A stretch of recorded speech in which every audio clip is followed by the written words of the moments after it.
ನಮಃ ಶ್ರೀ ಯತಿರಾಜಾಯ ವಿವೇಕಾನಂದಸೂರಯೇ ಸಚ್ಚಿತ್ಸುಖಸ್ವರೂಪಾಯ ಸ್ವಾಮಿನೇ ತಾಪಹಾರಿಣೇ. ಸ್ವಾಮಿ ವಿವೇಕಾನಂದರ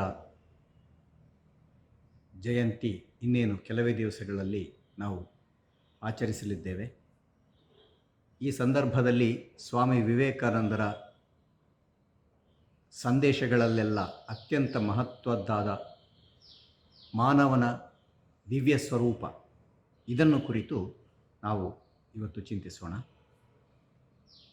ಸ್ವಾಮೀಜಿಯವರು ಭಾರತದಿಂದ ವಿದೇಶಕ್ಕೆ ಹೋಗಿ, ಅದರಲ್ಲೂ ಮುಖ್ಯವಾಗಿ ಅಮೇರಿಕ ಮತ್ತು ಇಂಗ್ಲೆಂಡ್ ದೇಶಗಳಲ್ಲೆಲ್ಲ ಸಂಚಾರ ಮಾಡಿ, ತಾವು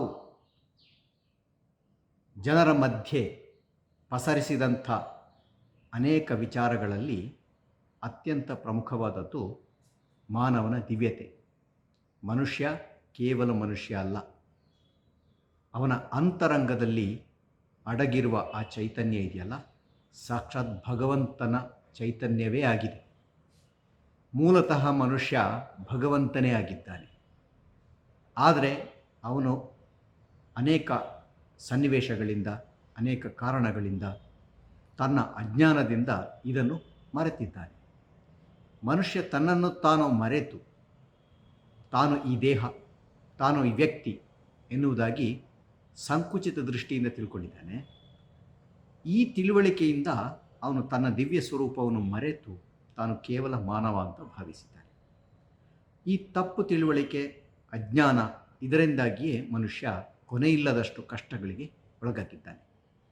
ಆದ್ದರಿಂದ ಸ್ವಾಮೀಜಿ ಹೇಳ್ತಾರೆ, ಯಾವಾಗ ಮನುಷ್ಯ ತನ್ನ ಅಂತರಂಗದಲ್ಲಿ ಅಡಗಿರುವ ದಿವ್ಯತೆಯನ್ನು ಅರಿತುಕೊಂಡು ಪ್ರತಿಯೊಂದು ಕಾರ್ಯದಲ್ಲೂ ಕೂಡ ಆ ದಿವ್ಯತೆಯನ್ನು ಪ್ರಕಟಪಡಿಸಿದರೆ, ಅವನು ಸಾಮಾನ್ಯ ವ್ಯಕ್ತಿಯಾಗಿದ್ದವನು ದೈವೀ ವ್ಯಕ್ತಿತ್ವದ ನೆಲೆಗೆ ಏರುತ್ತಾನೆ. ಅವನು ಮಾಡಿದ ಪ್ರತಿಯೊಂದು ಕಾರ್ಯವೂ ದೈವೀ ಕಾರ್ಯವಾಗ್ತದೆ, ಮಹತ್ ಕಾರ್ಯವಾಗ್ತದೆ. ಅವನು ನೋಡುವ ಪ್ರತಿಯೊಂದು ದೃಷ್ಟಿಯೂ ಕೂಡ ಸಾಮಾನ್ಯ ದೃಷ್ಟಿಯಾಗಿಲ್ಲದೆ ಭಗವಂತನ ಚೈತನ್ಯದಿಂದ ಸಮಸ್ತವು ತುಂಬಿ ತುಳುಕಾಡುವಂತೆ ಅವನಿಗೆ ಕಾಣಿಸ್ತದೆ. ಈ ರೀತಿಯಾಗಿ ಸ್ವಾಮಿ ವಿವೇಕಾನಂದರು ಹೇಳ್ತಾರೆ. ಇಂಥ ಒಂದು ಅದ್ಭುತವಾದ ಸಂದೇಶವನ್ನು ಅವರು ಜಗತ್ತಿಗೆ ಬೀರಿ ಹೋಗ್ತಾರೆ. ಮನುಷ್ಯನಲ್ಲಿ ಅಡಗಿರುವ ದಿವ್ಯತೆ, ಅದನ್ನು ಪ್ರಚಾರ ಮಾಡುವುದೇ ಸ್ವಾಮಿ ವಿವೇಕಾನಂದರ ಒಂದು ಮಹತ್ತರವಾದ ಧ್ಯೇಯವಾಗಿತ್ತು. ಇದರ ಹಿನ್ನೆಲೆ, ಕಾರಣ, ಯಾಕೆ ಈ ರೀತಿಯಲ್ಲಿ ಅವರು ಪ್ರಚಾರ ಮಾಡಿದರು, ಹೇಗೆ ಮಾಡಿದರು, ಇತ್ಯಾದಿ ಸಂಗತಿಗಳನ್ನೆಲ್ಲ ನಾವು ಆಲೋಚನೆ ಮಾಡ್ತಾ ಹೋದಾಗ ಸ್ವಾಮಿ ವಿವೇಕಾನಂದರ ಆ ಒಂದು ಅದ್ಭುತ ವ್ಯಕ್ತಿತ್ವ, ಅತ್ಯಂತ ಶ್ರೇಷ್ಠ ಮಟ್ಟದ ಅವರ ಆ ಮಹತ್ ಕಾರ್ಯ ಇಡೀ ಜಗತ್ತಿನಲ್ಲೆಲ್ಲ ಎಷ್ಟು ವ್ಯಾಪಕವಾಗಿ ಕೆಲಸ ಮಾಡಿದೆ, ಇದನ್ನು ನಾವು ಅರಿತುಕೊಳ್ಳುವುದಕ್ಕೆ ಸಾಧ್ಯವಾಗ್ತದೆ. ನಾವು ಸ್ವಾಮೀಜಿಯವರ ಬಗ್ಗೆ ಈಗ ಏನು ತಿಳಿದಿದ್ದೇವೋ ಇದನ್ನು ಇನ್ನಷ್ಟು 10 ಪಟ್ಟು, 100 ಪಟ್ಟು, 1000 ಪಟ್ಟು ಹೆಚ್ಚಾಗಿ ಅರಿತುಕೊಳ್ಳುವುದಕ್ಕೆ ಸಾಧ್ಯವಾಗ್ತದೆ. ಸ್ವಾಮೀಜಿಯವರ ಬಗ್ಗೆ ನಮಗೆ ಇರುವ ಈ ಗೌರವ 1000 ಪಟ್ಟು ಹೆಚ್ಚಾಗ್ತದೆ. ಅವರನ್ನು ನಾವು ಎಷ್ಟು ಅರಿತಿದ್ದೇವೋ ಅದನ್ನು ಇನ್ನಷ್ಟು ಹೆಚ್ಚು ಆಳವಾಗಿ ಅರಿತುಕೊಂಡಾಗ ನಾವು ಸ್ವಾಮೀಜಿಯವರನ್ನು ಕಾಣುವ ದೃಷ್ಟಿ ಬದಲಾಗ್ತದೆ. ಅವರೊಬ್ಬರು ಸಂತರು, ಮಹಾತ್ಮರು, ಒಬ್ಬರು ಹೀರೋ ಅಂತ ನಾವು ಹೇಳ್ತೇವಲ್ಲ, ನಾಯಕರು. ಈ ದೃಷ್ಟಿ ಬದಲಾಗಿ ಭಗವಂತನ ಒಂದು ಅವತಾರ, ಸಾಕ್ಷಾತ್ ಪರಮೇಶ್ವರನ ಒಂದು ಅಂಶ, ಜಗತ್ತಿಗೆ ಒಂದು ಹೊಸ ಬೆಳಕನ್ನು ಕೊಡುವುದಕ್ಕೆ ಬಂದಂತಹ ಒಬ್ಬ ಪ್ರವಾದಿ, ಈ ಒಂದು ದೃಷ್ಟಿಯಿಂದ ನಾವು ನೋಡುವುದಕ್ಕೆ ಆರಂಭಿಸ್ತೇವೆ. ಹಾಗಾಗಿ ಸ್ವಾಮೀಜಿ ಬಹಳ ಎತ್ತರಕ್ಕೆ ಬೆಳೆಯುತ್ತಾರೆ.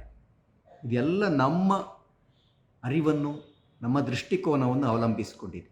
ಹಾಗಾಗಿ ನಾವು ನಮ್ಮ ಅಂತರಂಗದಲ್ಲಿ ವಿವೇಕಾನಂದರ ಬಗ್ಗೆ ಇರುವ ಆ ತಿಳುವಳಿಕೆಯನ್ನು ಇನ್ನಷ್ಟು ವಿಸ್ತರಿಸಿಕೊಂಡು ಹೋದಷ್ಟು ಸ್ವಾಮೀಜಿ ಒಂದು ದೊಡ್ಡ ಮೇರು ಪರ್ವತವಾಗಿ ನಿಲ್ತಾರೆ. ಅದಕ್ಕೆ ಸಮಾಂತರವಾಗಿ ಸ್ವಾಮೀಜಿಯವರ ಆ ಅರಿವಿನಿಂದ, ಸ್ವಾಮೀಜಿಯವರಿಂದ ನಾವು ಪಡೆದುಕೊಳ್ಳುವ ಆ ಶಕ್ತಿಯಿಂದ ನಾವು ಕೂಡ ಬೆಳೆಯುತ್ತೇವೆ.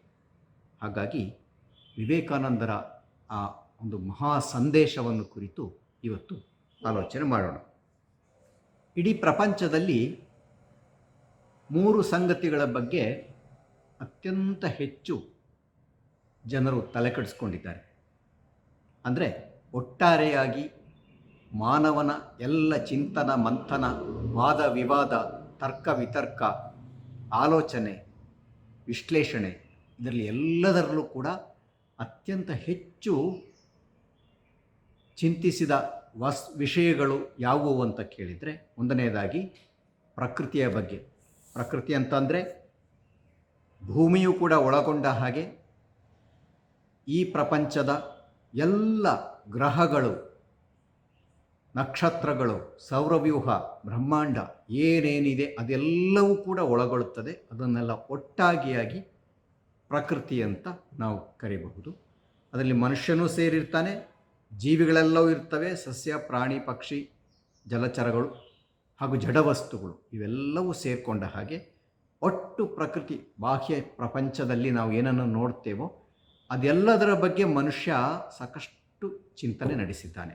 ಇದು ಒಂದಾಯಿತು. ಇನ್ನು ಎರಡನೆಯದು ಅಂತಂದರೆ ದೇವರ ಬಗ್ಗೆ. ಕಣ್ಣಿಗೆ ಕಾಣುವ ಈ ಬಾಹ್ಯ ವ್ಯಕ್ತ ಪ್ರಪಂಚದ ಹಿಂದೆ ಒಂದು ಶಕ್ತಿ ಇದೆಯೇ, ಇಲ್ಲವೇ? ಆ ಶಕ್ತಿ ಇದ್ದರೆ ಅದು ಯಾವುದು? ನಮ್ಮನ್ನೆಲ್ಲ ಮುನ್ನಡೆಸ್ತಾ ಇರುವಂಥ ಒಂದು ಚೈತನ್ಯವಿದ್ದರೆ ಅದು ಯಾವುದು? ಭಗವಂತನ ದೃಷ್ಟಿಕೋನ, ಭಗವಂತ ಇದ್ದಾನೆ ಇಲ್ಲ, ಅಥವಾ ಈ ಒಂದು ಶಕ್ತಿ ಅಂತಿಮ ಸತ್ಯ, ಇದರ ಬಗ್ಗೆ ಅನಾದಿ ಕಾಲದಿಂದಲೂ ಇಂದಿನವರೆಗೂ ಅನಂತವಾಗಿ ಹಲವಾರು ಆಲೋಚನೆಗಳು, ತರ್ಕಗಳು ನಡೆದಿವೆ. ಇದು ಎರಡನೆಯದಾಯಿತು ದೇವರ ಬಗ್ಗೆ, ಪ್ರಕೃತಿ, ದೇವರು. ಇನ್ನು ಮೂರನೆಯದಾಗಿ ಮನುಷ್ಯ ತನ್ನ ಬಗ್ಗೆನೇ, ಮನುಷ್ಯನ ಬಗ್ಗೆನೇ ಸಾಕಷ್ಟು ಅಧ್ಯಯನ ನಡೆದಿದೆ, ಚಿಂತನೆ ನಡೆದಿದೆ, ತರ್ಕಗಳೆಲ್ಲ ನಡೆದಿವೆ. ಇದು 3 ವಿಷಯಗಳ ಬಗ್ಗೆ ಚಿಂತಿಸಿದಷ್ಟು ಬಹುಶಃ ಪ್ರಪಂಚದಲ್ಲಿ ಬೇರೆ ಯಾವುದರ ಬಗ್ಗೂ ಚಿಂತಿಸಲಿಲ್ಲ. ಅಥವಾ ಯಾವುದಾದರೂ ಚಿಂತನೆಗಳು ನಡೆದಿವೆ ಅಂತ ನಾವು ಬೇರೆ ಬೇರೆ ಬೇರೆ ವಿಷಯಗಳನ್ನೆಲ್ಲ ಪಟ್ಟಿ ಮಾಡ್ತಾ ಹೋದರೆ ಆ ಎಲ್ಲ ಜ್ಞಾನಗಳು, ಚಿಂತನೆಗಳು, ತರ್ಕಗಳು ಎಲ್ಲವೂ ಕೂಡ ಈ 3ರಲ್ಲಿ ಅಡಕವಾಗ್ತವೆ. ಉದಾಹರಣೆಗೆ ಪ್ರಕೃತಿ ಅಂತ ಹೇಳುವಾಗ ಅದರಲ್ಲಿ ಭೂಗೋಳಶಾಸ್ತ್ರ ಬರಬಹುದು, ಖಗೋಳಶಾಸ್ತ್ರ ಬರಬಹುದು, ಅಥವಾ ಫಿಸಿಕಲ್ ಸೈನ್ಸ್, ವಿಜ್ಞಾನ ಅಂತ ನಾವು ಕರೆಯುವ ಪ್ರತಿಯೊಂದು ಕೂಡ, ರಸಾಯನಶಾಸ್ತ್ರವಾಗಿರಲಿ, ಭೌತವಿಜ್ಞಾನವಾಗಿರಲಿ, ಪ್ರತಿಯೊಂದು ಕೂಡ ಅದರಲ್ಲಿ ಅಡಕವಾಗ್ತವೆ. ಇನ್ನು ದೇವರು ಅಂತ ಹೇಳುವಾಗ ಅದೊಂದು ವಿಶೇಷವಾದಂಥ ಒಂದು ಜ್ಞಾನದ ಒಂದು ಶಾಖೆ ಅಥವಾ ಒಂದು ವಿಭಾಗ ಅಂತ ಕರೆಯಬಹುದು. ಅದರಲ್ಲಿ ಫಿಲಾಸಫಿ, ತತ್ವಶಾಸ್ತ್ರ ಬರ್ತದೆ, ಮಿಸ್ಟಿಸಿಸಮ್ ಅಂತ ಹೇಳ್ತೀವಿ, ಅನುಭವ, ಅದು ಬರ್ತದೆ, ಸ್ಪಿರಿಚುವಾಲಿಟಿ ಅಥವಾ ಆಧ್ಯಾತ್ಮಿಕತೆ ಇದು ಬರ್ತದೆ. ನಮ್ಮಲ್ಲಿ ನಾವು ಧರ್ಮ ಅಂತ ಕರೆಯುವ ಪ್ರಪಂಚದ ಎಲ್ಲ ಧರ್ಮಗಳು, ಅದಕ್ಕೆ ಸಂಬಂಧಪಟ್ಟ ಆಚರಣೆಗಳು, ಧರ್ಮದ ಏನೇನೇನು ಅಂಶಗಳೆಲ್ಲ ಇವೆ, ಇವೆಲ್ಲವೂ ಈ ದೇವರು ಎನ್ನುವಂಥ ಒಂದು ವಿಷಯದಲ್ಲಿ ಬರ್ತದೆ. ಇನ್ನು ಮನುಷ್ಯನಿಗೆ ಸಂಬಂಧಪಟ್ಟ ಎಷ್ಟೆಷ್ಟು ಜ್ಞಾನಗಳಿವೆ ಅವೆಲ್ಲವೂ ಕೂಡ ಈ ಒಂದು ವರ್ಗದಲ್ಲಿ ಬರ್ತದೆ. ಅದು ಮಾನವಶಾಸ್ತ್ರವಾಗಿರಲಿ, ಇತಿಹಾಸ ಆಗಿರಲಿ, ಅಥವಾ ಮೆಡಿಕಲ್ ಸೈನ್ಸ್, ವೈದ್ಯ ವಿಜ್ಞಾನ ಅದಾಗಿರಲಿ, ಅದರಲ್ಲಿರುವ ಅನೇಕ ಶಾಖೆಗಳಾಗಿರಲಿ, ಅಥವಾ ಮನುಷ್ಯನ ಮನಸ್ಸಿಗೆ ಸಂಬಂಧಪಟ್ಟ ಮನೋವಿಜ್ಞಾನವಾಗಿರಲಿ, ಇವೆಲ್ಲವೂ ಮಾನವ ಎನ್ನುವ ವಿಷಯದಲ್ಲಿ ಬರ್ತದೆ. ಇವು ಒಂದಕ್ಕೊಂದು ಸೇರಿಕೊಂಡಿರ್ತದೆ. ಅನೇಕ ಸಲ ಮಾನವನಿಗೆ ಸಂಬಂಧಪಟ್ಟ ವಿಚಾರವನ್ನು ಹೇಳುವಾಗ ಪ್ರಕೃತಿಯ ವಿಷಯಗಳು ಅದರಲ್ಲಿ ಬರ್ತವೆ, ದೇವರಿಗೆ ಸಂಬಂಧಪಟ್ಟದ್ದು ಬರುತ್ತೆ. ಅದೇ ರೀತಿಯಲ್ಲಿ ಪ್ರಕೃತಿಯ ವಿಚಾರವನ್ನು ಹೇಳುವಾಗ ಅಲ್ಲಿ ಮನುಷ್ಯನೂ ಬರ್ತಾನೆ, ದೇವರ ವಿಚಾರವೂ ಅಲ್ಲಿ ಬರಬಹುದು. ಹೀಗೆ ಒಂದರಲ್ಲೊಂದು ಸೇರಿಕೊಂಡಿರೋ ಸಾಧ್ಯತೆಯೂ ಇದೆ. ಒಟ್ಟಿನಲ್ಲಿ ಈ 3 ವಿಷಯಗಳನ್ನು ಪ್ರಧಾನವಾಗಿ ನಾವು ಪರಿಗಣಿಸಿಕೊಂಡ್ರೆ ಪ್ರಪಂಚದ ಎಲ್ಲ ಅರಿವು, ಎಲ್ಲ ವಿಚಾರಗಳು, ಎಲ್ಲ ಚಿಂತನೆಗಳು ಇವು 3ರಲ್ಲಿ ಅಡಕವಾಗ್ತವೆ. ಈಗ ಮನುಷ್ಯನಿಗೆ ಈ ಎಲ್ಲ ಆಲೋಚನೆಗಳು, ಚಿಂತನೆಗಳು ಯಾವ ರೀತಿ ಆರಂಭಗೊಂಡವು, ಇದನ್ನು ನಾವು ಚಾರಿತ್ರಿಕವಾಗಿ ಗಮನಿಸ್ತಾ ಬಂದರೆ ಪ್ರಕೃತಿಯಲ್ಲಿರುವಂಥ ಈ ಅನೇಕ ವಿಚಿತ್ರ ಸಂಗತಿಗಳು, ಹಲವಾರು ಘಟನೆಗಳು ಅಥವಾ ಪ್ರಾಕೃತಿಕವಾದಂಥ ವೈಪರೀತ್ಯಗಳು, ಅವೆಲ್ಲವೂ ಅವನಿಗೆ ಆಶ್ಚರ್ಯವನ್ನು ತಂದವು. ದೊಡ್ಡ ಬಿರುಗಾಳಿ ಅಥವಾ ಒಂದು ಕಾಡ್ಗಿಚ್ಚು, ದೊಡ್ಡ ಪ್ರವಾಹ, ಜಲಪ್ರವಾಹ ಅಥವಾ ಭೂಕಂಪ, ನಾನಾ ಬಗೆಯ ಪ್ರಕೃತಿ ವಿಕೋಪಗಳಿಂದ ಮನುಷ್ಯ ತಲ್ಲಣಗೊಳ್ತಾನೆ. ಅಥವಾ ಇಡೀ ಜಗತ್ತನ್ನೇ ನಡುಗಿಸುವಂಥ ಒಂದು ದೊಡ್ಡ ಗಂಡಾಂತರ ಒದಗಿ ಬಂತು ಅಂತ ಇಟ್ಕೊಳ್ಳಿ. ಅಂಥ ಸಂದರ್ಭದಲ್ಲಿ ಮನುಷ್ಯ ಇದೇನೋ ಒಂದು ಮಹಾಶಕ್ತಿ ಅಂತ ಭಾವಿಸ್ತಾನೆ. ಇದರ ಹಿಂದೆ ಬೇರೆ ಯಾವುದೋ ಒಂದು ಶಕ್ತಿಯೋ ವ್ಯಕ್ತಿಯೋ ನಿಂತು ಕೆಲಸ ಮಾಡ್ತಾ ಇರುವ ಹಾಗೆ ಅನ್ನಿಸ್ತದೆ. ಹಾಗೆ ಕಣ್ಣಿಗೆ ಕಾಣದಂಥ ಒಂದು ಅಗೋಚರ ಶಕ್ತಿ ಇದೆ ಎನ್ನುವ ಕಲ್ಪನೆ ಮನುಷ್ಯನಲ್ಲಿ ಆರಂಭವಾಗ್ತದೆ. ಇದರಿಂದಾಗಿ ಅವನು ಅನ್ವೇಷಣೆ ಆರಂಭಿಸ್ತಾನೆ. ನಾವು ಪ್ರಧಾನವಾಗಿ ಭಾರತದಲ್ಲಿ ನಡೆದಂಥ ವೈದಿಕ ಪರಂಪರೆಯಲ್ಲಿ ಈ ಬಗೆಯ ಅನ್ವೇಷಣೆಯನ್ನು ಕಾಣ್ತೇವೆ. ವೇದ ಸಾಹಿತ್ಯದಲ್ಲೆಲ್ಲ ನಮಗೆ ಪ್ರಕೃತಿಯ ಅನೇಕ ಶಕ್ತಿಗಳನ್ನು ದೇವರಾಗಿ ಪರಿಗಣಿಸಿಕೊಂಡು ಆರಾಧಿಸುವ ರೀತಿಯನ್ನು ನಾವು ಕಾಣಬಹುದು. ಉದಾಹರಣೆಗೆ, ಭೀಕರವಾದ ಮಳೆ ಬರುವುದಾಗಿದ್ದರೆ ಅದನ್ನು ಇಂದ್ರದೇವತೆ ಸುರಿಸ್ತಾನೆ. ಅಥವಾ ಜಲಪ್ರವಾಹ ಬಂದರೆ ವರುಣ, ವಾಯುವಿನ ಅದಮ್ಯ ಶಕ್ತಿಯನ್ನು ನೋಡಿಕೊಂಡು ವಾಯು ಅಂತ ದೇವತೆಯಾಗಿ ಪೂಜಿಸಿದರು. ಅದೇ ರೀತಿಯಲ್ಲಿ ಅಗ್ನಿ, ಇಂಥ ನಾನಾ ಬಗೆಯ ದೇವತೆಗಳನ್ನು ಆರಾಧಿಸಿ ಅವರಿಗೆ ಯಜ್ಞಯಾಗಾದಿಗಳನ್ನು ಮಾಡಿ ಅವುಗಳ ಮೂಲಕ ದೇವರನ್ನು ಒಲಿಸುವ, ಅವುಗಳನ್ನು ಮೆಚ್ಚಿಸುವ, ಅವುಗಳಿಂದ ಸಾಕಷ್ಟು ಅನುಕೂಲತೆಗಳನ್ನು, ವರವನ್ನು ಪಡೆಯುವಂಥ ಒಂದು ಪ್ರವೃತ್ತಿಯನ್ನು ವೇದ ಸಾಹಿತ್ಯಗಳಲ್ಲಿ ನಾವು ಕಾಣ್ತೇವೆ. ಈ ಅನ್ವೇಷಣೆ ಅಲ್ಲಿಗೆ ಮುಗಿಯಲಿಲ್ಲ. ಸಾಕಷ್ಟು ಬಗೆಯ ಅನೇಕಾನೇಕ ರೀತಿಯಲ್ಲಿ ದೇವತೆಯ ಕಲ್ಪನೆಗಳನ್ನು ಮಾಡಿಕೊಳ್ತಾ, ಆ ದೇವತೆ ಎಂಥವನು, ಅವನ ರೂಪ ಎಂಥದು, ಅವನ ಶಕ್ತಿ ಎಂಥದು, ಅವನು ಎಲ್ಲೆಲ್ಲೆಲ್ಲ ಪ್ರಕಟವಾಗ್ತಾನೆ, ನಮಗೆ ಅನುಕೂಲಕರವಾಗಿದ್ದಾನೆಯೇ ಅಥವಾ ಪ್ರತಿಕೂಲಕರವಾಗಿದ್ದಾನೆಯೇ ಇತ್ಯಾದಿಗಳೆಲ್ಲ ವಿಚಾರಗಳು ನಡೆದವು. ಕೊನೆಗೆ ಹಲವಾರು ಬಗೆಯ ಚಿಂತನೆಗಳು, ಒಂದೇ ದೇವರು, ಹಲವಾರು ದೇವತೆಗಳು, ಅಥವಾ ಒಂದೇ ದೇವರಾಗಿದ್ದವನು ಹಲವು ದೇವತೆಗಳಾಗಿ ಕಾಣಿಸಿಕೊಳ್ಳುವಂಥವನು, ಇಂಥ ಅನೇಕ ಸಂಗತಿಗಳು ವೇದಗಳಲ್ಲಿ ಕಾಣ್ತವೆ. ಅತ್ಯಂತ ಪ್ರಾಚೀನವಾದ ಸಾಹಿತ್ಯ, ಪ್ರಪಂಚದಲ್ಲೇ ಅತ್ಯಂತ ಪ್ರಾಚೀನವಾದ ಸಾಹಿತ್ಯಗಳೇ ಈ ವೇದಗಳು. ಅವುಗಳಲ್ಲಿ ಬರುವ ಈ ಚಿಂತನೆ ವಿಚಾರಗಳನ್ನು ನೋಡಿದರೆ ಮನುಷ್ಯ ಅಗೋಚರವಾದ ಒಂದು ಶಕ್ತಿಯ ಬಗ್ಗೆ, ಭಗವಂತನ ಕಲ್ಪನೆಯ ಬಗ್ಗೆ ಹೆಚ್ಚು ವಿಚಾರ ಮಾಡಿದ ಹಾಗೆ ಕಂಡುಬರ್ತದೆ. ಇದು ಅತ್ಯಂತ ಪ್ರಾಚೀನ ಕಾಲದಲ್ಲಿ ನಡೆದದ್ದು. ಆಗ ಇವತ್ತಿನ ಹಾಗೆ ಯಾವುದೇ ಟೆಕ್ನಾಲಜಿಕಲ್ ಅಂತ ನಾವು ಕರೆಯುವ ತಂತ್ರಜ್ಞಾನಗಳು ಇರಲಿಲ್ಲ, ಯಂತ್ರಗಳು ಇರಲಿಲ್ಲ. ಅತ್ಯಂತ ಸರಳವಾದ ಒಂದು ರೀತಿಯಲ್ಲಿ ಹಳ್ಳಿಯ ಜೀವನ, ಕೃಷಿ ಪ್ರಧಾನವಾಗಿದ್ದಂಥ ಜೀವನ ಅವರದ್ದಾಗಿತ್ತು. ನದಿ ತೀರದಲ್ಲಿ ವಾಸಿಸ್ತಾ ಇದ್ದರು. ಋಷಿಗಳು ಅಂತ ನಾವು ಕರೆಯುವಂಥ ಮಹಾತ್ಮರು ಒಂದೊಂದು ಚಿಕ್ಕ ಹುಲ್ಲಿನ ಮನೆಗಳಲ್ಲಿ, ಕುಟೀರಗಳಲ್ಲಿ ವಾಸ ಮಾಡಿಕೊಂಡು ಅನೇಕ ಬಗೆಯ ಆರಾಧನೆ, ಯಾಗ, ಯಜ್ಞಗಳು, ಶಿಷ್ಯಂದ್ರಿಗೆ ಹೇಳಿಕೊಡುವಂಥದ್ದು, ಕೌಟುಂಬಿಕ ಜೀವನ, ಕೃಷಿ ಇದನ್ನೆಲ್ಲ ಮಾಡಿಕೊಂಡು ವಾಸಿಸ್ತಾ ಇದ್ದಂಥ ಒಂದು ಸನ್ನಿವೇಶ ಅದಾಗಿತ್ತು. ಆಗ ಕೆಲವು ಮಂದಿ ಈ ಭಗವಂತನನ್ನು ಕುರಿತು ಅಥವಾ ಈ ಪ್ರಕೃತಿಯ ಹಿಂದೆ ಇರುವ ಶಕ್ತಿಯನ್ನು ಕುರಿತು ಹೆಚ್ಚು ಹೆಚ್ಚು ಆಳವಾಗಿ ಚಿಂತಿಸ್ತಾ ಹೋದರು.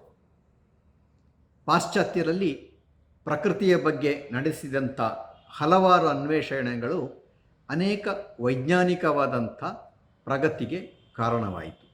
ಭಾರತದಲ್ಲಿ ಸಾವಿರಾರು ವರ್ಷಗಳಷ್ಟು ಹಿಂದೆ ನಡೆದಂಥ ಅನ್ವೇಷಣೆ ಅಂತರಂಗದ ಕಡೆಗೆ ಸಾಗಿತು. ಪಾಶ್ಚಾತ್ಯರಲ್ಲಿ ಬಾಹ್ಯ ಜಗತ್ತಿನ ಕಡೆಗೆ ಅವರ ದೃಷ್ಟಿ ಹೆಚ್ಚು ಚಾಚಿದರೆ, ನಮ್ಮಲ್ಲಿ ಅಂತರಂಗದ ಕಡೆಗೆ ಅವರ ದೃಷ್ಟಿ ಚಾಚಿದ್ದನ್ನು ಕಾಣ್ತೇವೆ. ಕೊನೆಗೆ ಒಂದು ಕ್ಷಣ, ಒಂದು ವಿಶಿಷ್ಟವಾದಂಥ ಒಂದು ಸಂದರ್ಭದಲ್ಲಿ ಭಾರತದ ಆ ಋಷಿಗಳಲ್ಲಿ ಯಾರೋ ಒಬ್ಬ ಕಂಡುಕೊಂಡ, ನಾವು ಪ್ರಪಂಚದಲ್ಲಿ ಅನೇಕಾನೇಕ ಸಂಗತಿಗಳನ್ನೆಲ್ಲ ಕಾಣ್ತೇವೆ, ಅದರ ಹಿಂದೆ ಇರುವಂಥ ಆ ಭಗವಂತ, ದೇವರು ಎನ್ನುವಂಥ ಶಕ್ತಿ ಅದು ಎಲ್ಲೋ ಇದೆ ಅಂತ ನಾವು ಅರಸ್ತೇವೆ. ಮೋಡದ ಹಿಂದೆ ಅಡಗಿ ಕುಳಿತಿದ್ದಾನೆ, ಅಥವಾ ಪರ್ವತದ ಹಿಂದೆ ಅಡಗಿದ್ದಾನೆ, ಕಾಡ್ಗಿಚ್ಚಿನ ಮಧ್ಯದಲ್ಲೆಲ್ಲೋ ತೋರಿ ಬರ್ತಾನೆ ಅಂತಲ್ಲ ನಾವು ಎಲ್ಲೆಲ್ಲೋ ಹುಡುಕಿ ಪ್ರಯೋಜನವಿಲ್ಲ. ಈ ಎಲ್ಲ ಶಕ್ತಿಯ ಮೂಲ ಎಲ್ಲಿದೆ? ನಾವು ಪ್ರಪಂಚವನ್ನೇ ನಿಯಂತ್ರಿಸುವಂಥ ಒಂದು ಶಕ್ತಿ ಇದೆ ಅಂತ ನಾವು ಭಾವಿಸುವುದಾಗಿದ್ದರೆ ಆ ಶಕ್ತಿ ಎಲ್ಲೋ ಬೇರೆ ಕಡೆ ಇಲ್ಲ, ಅದು ನಮ್ಮ ಅಂತರಂಗದಲ್ಲೇ ಇದೆ. ಮನುಷ್ಯ ಕಂಡುಕೊಂಡ ತನ್ನ ಹೃದಯದಲ್ಲೇ, ತನ್ನ ಅಂತರಂಗದಲ್ಲೇ ಈ ಭಗವಂತ ಇದ್ದಾನೆ. ಇದು ಎಂಥ ಒಂದು ಅನ್ವೇಷಣೆ ಆಯಿತು ಅಂತಂದರೆ, ಈ ಅನ್ವೇಷಣೆಯ ಮುಂದೆ ಪ್ರಪಂಚದ ಬೇರೆ ಯಾವ ಅನ್ವೇಷಣೆಗಳು ನಿಲ್ಲುವುದಿಲ್ಲ. ಹೊರಗಡೆ ಬಾಹ್ಯ ಜಗತ್ತಿನಲ್ಲಿ ಎಲ್ಲೂ ಕೂಡ ಕಾಣದಂಥ ಒಂದು ಸತ್ಯವನ್ನು ತನ್ನ ಅಂತರಂಗದಲ್ಲಿ ಕಂಡುಕೊಂಡ. ತನ್ನ ಅಂತರಂಗದಿಂದಲೇ ಎಲ್ಲವೂ ಹೊರಟಿವೆ. ಎಲ್ಲ ಸತ್ಯಗಳ ಮೂಲ ನನ್ನ ಹೃದಯದಲ್ಲೇ ಇದೆ. ನಾನು ಅರಸ್ತಾ ಇರುವಂಥ ಭಗವಂತ ಎಲ್ಲೋ ಹೊರಗಡೆ ಇಲ್ಲ, ನನ್ನ ಒಳಗೇ ಇದೆ. ಇದನ್ನು ಮನುಷ್ಯ ಕಂಡುಕೊಂಡ. ಇದು ಎಲ್ಲಿ ಬರ್ತದೆ ಅಂತ ಕೇಳಿದರೆ, ವೇದಗಳ ಒಂದು ಭಾಗವಾದ ಉಪನಿಷತ್ತುಗಳಲ್ಲಿ ಈ ಭಾವನೆ ಕಂಡುಬರ್ತದೆ. ಕಠೋಪನಿಷತ್ತು, ಅದರಲ್ಲಿ ಒಂದು ಮಂತ್ರ ಬರ್ತದೆ. ಅದು ಆರಂಭವಾಗುವುದು ಪರಾಂಚಿ ಖಾನಿ ವ್ಯತೃಣತ್ ಸ್ವಯಂಭೂ ಅಂತ ಬರ್ತದೆ. ಅದರ ಅರ್ಥ ಏನು ಅಂತಂದರೆ, ಪರಾಂಚಿ ಖಾನಿ, ಖಾನಿ ಅಂತಂದರೆ ಖಾ ಅಂದರೆ ಇಂದ್ರಿಯಗಳು ಅಂತ ಅರ್ಥ. ಮನುಷ್ಯನ ಇಂದ್ರಿಯಗಳು ಪರಾಂಚಿ, ಹೊರಗಡೆ ಹೋಗ್ತವೆ. ಅದು ಹೊರಗಡೆ ಹೋಗುವುದೇ ಅದರ ಸ್ವಭಾವ. ಕಣ್ಣು ಹೊರಗಿನದನ್ನು ನೋಡುತ್ತೆ, ಕಿವಿ ಹೊರಗೆ ಇರುವ ಶಬ್ದವನ್ನು ಕೇಳ್ತದೆ, ಚರ್ಮ ಹೊರಗಿನ ಪ್ರಪಂಚದ ಗಾಳಿ, ಅಗ್ನಿ ಇತ್ಯಾದಿ ಅನೇಕ ಸಂಗತಿಗಳನ್ನು ಚರ್ಮ ಗ್ರಹಿಸ್ತದೆ. ಅದೇ ರೀತಿ ನಾಲಿಗೆಯಾಗಿರಲಿ, ಘ್ರಾಣೇಂದ್ರಿಯವಾದ ಮೂಗಾಗಿರಲಿ, ಹೊರಗಿನ ವಸ್ತುಗಳನ್ನು ಗ್ರಹಿಸ್ತವೆ. ಹೊರಗಡೆ ಹೋಗುವುದೇ ಅದರ ಸ್ವಭಾವ. ಎಲ್ಲ ಇಂದ್ರಿಯಗಳು ಹೊರಕ್ಕೆ ಹೋಗ್ತವೆ. ಪರಾಂಚಿ ಖಾನಿ ವ್ಯತೃಣತ್ ಸ್ವಯಂಭೂ. ಸ್ವಯಂಭೂ ಅಂದರೆ ಬ್ರಹ್ಮ ಅಥವಾ ಸೃಷ್ಟಿಕರ್ತ. ಸೃಷ್ಟಿಕರ್ತ ಯಾವ ರೀತಿಯಲ್ಲಿ ಮನುಷ್ಯನ ಇಂದ್ರಿಯಗಳನ್ನು ಸೃಷ್ಟಿ ಮಾಡಿದ್ದಾನೆ ಅಂತಂದರೆ ವ್ಯತೃಣತ್, ಅದನ್ನು ಹಾನಿಗೊಳಿಸಿದ್ದಾನೆ, ಘಾಸಿಗೊಳಿಸಿದ್ದಾನೆ. ಸೃಷ್ಟಿ ಮಾಡುವಾಗಲೇ ಈ ರೀತಿ ಇರಬೇಕು, ಅದು ಹೊರಗಡೆ ಹೋಗಬೇಕು ಎನ್ನುವ ರೀತಿಯಲ್ಲಿ ಸೃಷ್ಟಿ ಮಾಡಿದ್ದಾನೆ. ಇದೊಂದು ರೀತಿಯಲ್ಲಿ ಡ್ಯಾಮೇಜ್, ಹಾನಿ. ನಾವು ಮ್ಯಾನುಫ್ಯಾಕ್ಚರಿಂಗ್ ಡಿಫೆಕ್ಟ್ ಅಂತ ಹೇಳ್ತೇವೆ. ಕೆಲವು ವಸ್ತುಗಳು ಬರುವಾಗಲೇ ಅದು ಹಾನಿಯಾಗಿ ಬರ್ತವೆ, ಅದನ್ನು ನಾವು ವಾಪಸ್ ಕಳಿಸ್ತೇವೆ. ಮನುಷ್ಯನ ಇಂದ್ರಿಯಗಳು ಆ ರೀತಿಯಲ್ಲೇ ರಚನೆ ಆಗಿವೆ. ಸೃಷ್ಟಿಕರ್ತ ಅದನ್ನು ಡ್ಯಾಮೇಜ್ ಮಾಡಿಕೊಂಡೇ ಅದನ್ನು ಸೃಷ್ಟಿ ಮಾಡಿದ್ದಾನೆ. ಏನು ಅದರ ಡ್ಯಾಮೇಜ್ ಅಂತಂದರೆ ಹೊರಕ್ಕೆ ಮಾತ್ರ ಹೋಗುತ್ತೆ, ಅದು ಒಳಕ್ಕೆ ಹೋಗೋದಿಲ್ಲ.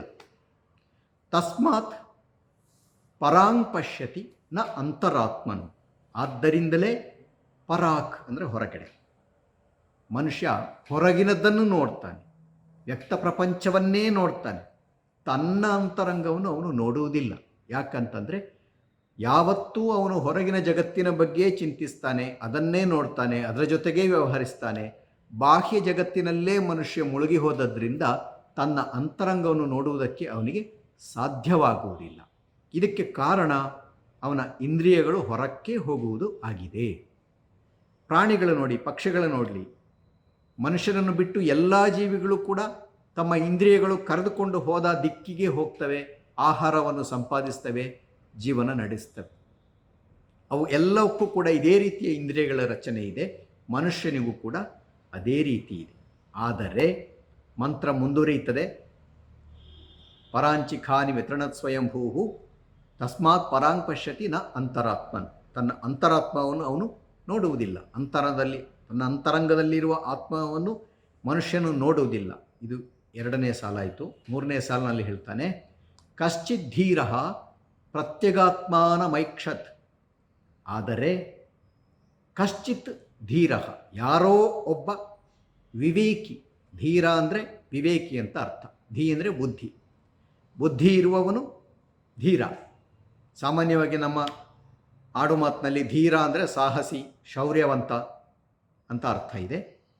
ಉಪನಿಷತ್ತಿನ ಕಾಲದಲ್ಲಿ ಧೀರ ಅಂದರೆ ಅರ್ಥ ಅವನು ವಿವೇಕಿ, ಬುದ್ಧಿಶಾಲಿ, ಜ್ಞಾನಿ.